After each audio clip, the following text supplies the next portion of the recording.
আমরা রয়েছি কিন্তু এটা হচ্ছে ২ নং ওয়ার্ড নদীর এপার। এখানে দেখছেন যে নদী ভাঙ্গনে কিন্তু প্রায় ৪০ থেকে ৫০ ফিট জায়গা ইতোমধ্যে ভেঙে গেছে। আমরা প্রতিবেদনে জানিয়েছি এই নদী ভাঙ্গনের কথা। আবারও জানাতে চাই, এখানে কিন্তু পরিবারের কয়েক হাজার মানুষের বসবাস এখানে এবং রয়েছে ব্যাপক জায়গা জুড়ে।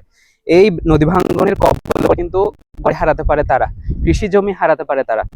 এক্ষেত্রে এই নদী ভাঙ্গন রোধে এই জায়গায় জিও ব্যাগের ব্যবস্থা করা যায়, তাহলে এই নদী ভাঙ্গন কিছুটা হলেও রোধ করা যাবে এবং বাঁচানো ওয়ার্ডের এই অংশকে। এখানে কিন্তু আবারও বলছি ৩ শতাধিক পরিবারের কয়েক হাজার মানুষের বসবাস এখানে এবং বিস্তৃত এখানে কৃষি জমি রয়েছে এবং এই এলাকার মানুষের সাথে আমরা কথা বলে যতটুকু জেনেছি ১৪-১৫ বার তাদের ঘর বাড়ি ভেঙেছে, আবার গড়েছে, আবার ভেঙেছে, এভাবে খুবই করুণ একটা পর্যায়ে এসে শেষ অবস্থান করছে। এখানেও যদি তারা তাহলে মানবেতর অবস্থা এখানে তৈরি হবে। এই অবস্থায় সরকারিভাবে দ্রুত জিও ব্যাগের ব্যবস্থা যদি এখানে না হয়, তাহলে এই বিস্তৃত অংশটা কিন্তু নদী গর্ভে বিলীন হয়ে যাবে।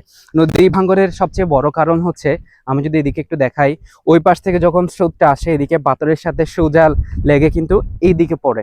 এখান থেকে এই জন্য কিন্তু এখানে নদী ভাঙ্গনটা এত প্রবল হয়েছে। এখানে আমি দেখতে পাচ্ছি সরকারিভাবে যে ঘাটটি দেওয়া হয়েছে সেটি ইতিমধ্যে ভেঙে গেছে এবং আমার ঠিক ওই পাশে যে বিএডিসি কর্তৃক যে প্রজেক্টটার কাজ চলছে, এখানে কয়েক লক্ষ টাকার প্রজেক্ট, সেই প্রজেক্টটা কিন্তু উদ্বোধনের আগে এখানে ভেঙে গেছে। আমরা দেখতে পাচ্ছি মেশিন ছিল, যা যা ছিল সবকিছু কিন্তু ভেঙে গেছে। এখানে আমি বেহাল অবস্থাটা একটু দেখাই। এটা কিন্তু কৃষকদের জন্য একটা সেচ প্রকল্প ছিল সরকারি, সেটা কিন্তু ইতিমধ্যে উদ্বোধনের আগেই ভেঙে গেছে।